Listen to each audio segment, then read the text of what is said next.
Welcome to the Unlearning Room, a space for quiet rebellion, deep reflection, and relational growth. I'm Cecily May, and I'm so glad you're here with me. Today, let's talk about comparison, that sneaky voice that shows up the moment we try something new. The one that whispers, "You're already behind. Look at them. They figured it out. You're late. You don't even know what you're doing. Why even try?" Yeah, that one. We're calling it in today. Starting this podcast has been clunky. There's no fancy studio, no soundproof booth, no team of editors polishing each line. It's just me, a mic, a message. And more often than not, the whirring of my laptop fan in the background and outdoor noises sneaking their way in and me taking lots of deep internal breaths. I used to think that meant I wasn't ready, that I had to wait until I was more polished, more tech savvy, that I needed visibility, a larger audience, a sound booth, or even just someone to help me. Now, I'm calling it growth in real time. And trust me, my voice might be chipper, but I am experiencing discomfort every step of the way. For example, I purchased a Blue Yeti mic for this podcast, and it turns out that it's such a nice mic that it picks up every background noise possible, and I have yet to figure the hell how to use it in my apparently very noisy space. So I ditched it today, and I'm using my $10 wired headphones instead. Apologies to those of you who are extra sensitive to background noises. I will eventually figure this tech and sound stuff out. Eventually. This is what it looks like to begin. To step outside the box, to try and ignore the outside noise, both literal and metaphorical. It requires a willingness to pivot and let go of specific mindsets. It's scary, overwhelming, and honestly, more times than not, I have wanted to just give up on this project. Instead, I remind myself that I'll never feel ready enough when stretching myself outside of my comfort zone. So instead, I ask my fear if it would allow courage to take the lead, which kind of looks like me holding my own hand and saying, "This might feel clunky and maybe even ick at times, and I am capable of growing through discomfort."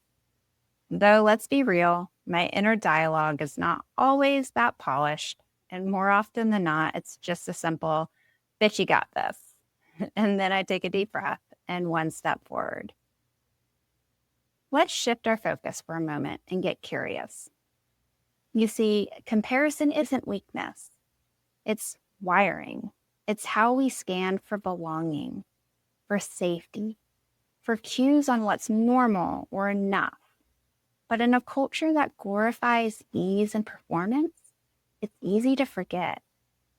No one really shows their beginning. We see highlight reels, curated wins, beautifully lit progress. We see the success of people who have entire villages, teams, or their families picking up the slack in other areas of their life when things feel too messy. Supporting them in ways that not everyone has. Sometimes the mess feels like failure when we don't have people to cheer us on or supporting us in those other ways. If this resonates with you, I see you. It can feel extra daunting to walk these new paths alone.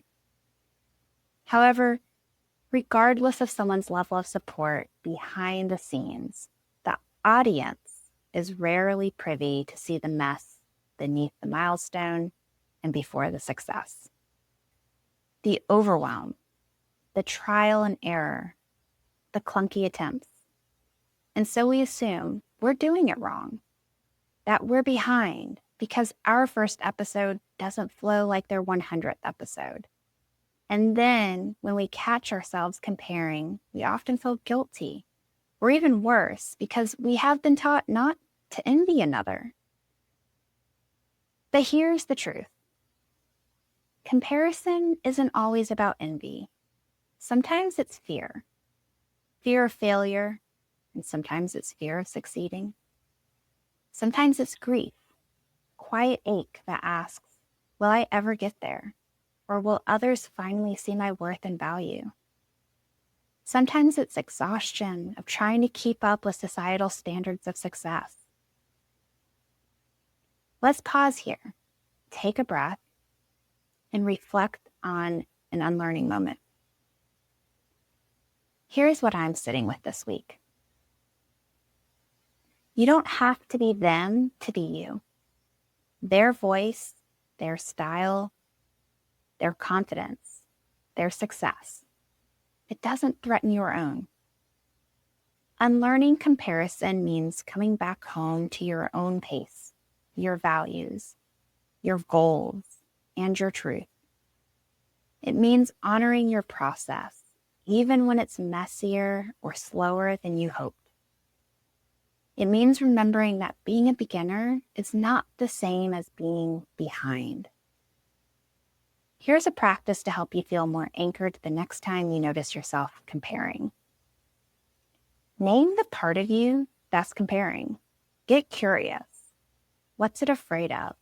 What does it need? Try this phrase.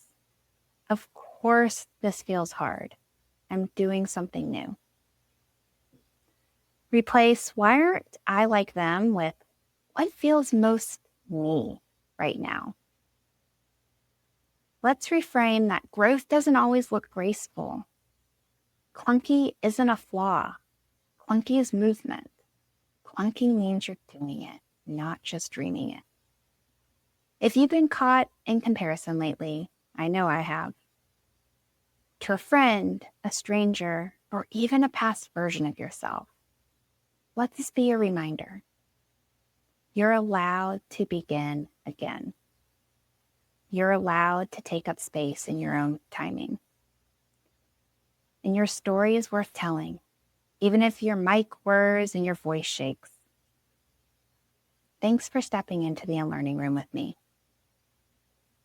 If something sparked for you today, sit with it or bring it into conversation. And if you want to continue unlearning, be sure to hit subscribe or follow me on Instagram at the Unlearning Room Podcast or my website, cecilymay.com. Until next time, stay curious and stay kind to the parts of you still learning. That's where unlearning begins.